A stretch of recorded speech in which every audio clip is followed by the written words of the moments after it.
देशात 2029ला कोण पंतप्रधान होईल हे देवेंद्र फडणवीस ठरवणार नाही, अशा शब्दात संजय राऊतांनी मुख्यमंत्री फडणवीसांवरती पलटवार केला असल्याचं देखील बघायला मिळालं।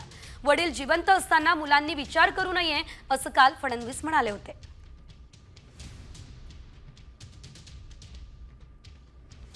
ते राष्ट्रीय स्वयंसेवक संघ ठरवेल असं दिसतंय या क्षणी। म्हणूनच मोदींना काल बोलवून त्यांच्याशी चर्चा करण्यात आली आणि संघाची चर्चा ही बंद दाराआड असते, आणि ती बंद दाराआडची चर्चा शक्यतो बाहेर येत नाही। तरीही काही संकेत जे असतात ते संकेत स्पष्ट आहेत। संघ ठरवेल पुढला नेता आणि तो बहुतेक महाराष्ट्रातला असेल। मोदीजी काम करणार आहेत, आमचा सगळ्यांचा आग्रह आहे।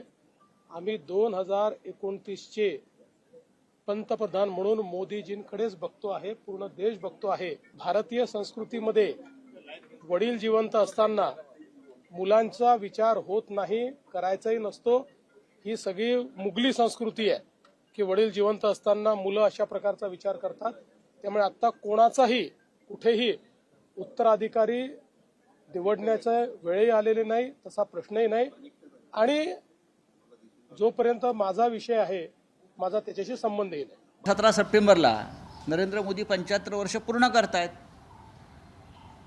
आणि त्यांनीच केलेल्या नियमानुसार त्यांना निवृत्त व्हावं लागतंय। हे देवेंद्र फडणवीस ठरवणार नाहीये, त्यांनी किती बोलू द्या। बाप जिवंत असताना काय वारसदार ठरवला जात नाही, मोगली संस्कृती आहे। कोण बाप? कोणाचा बाप? कोणाचा बाप? देशाला बाप नाही आहे। लालकृष्ण अडवाणी जिवंत असताना सुद्धा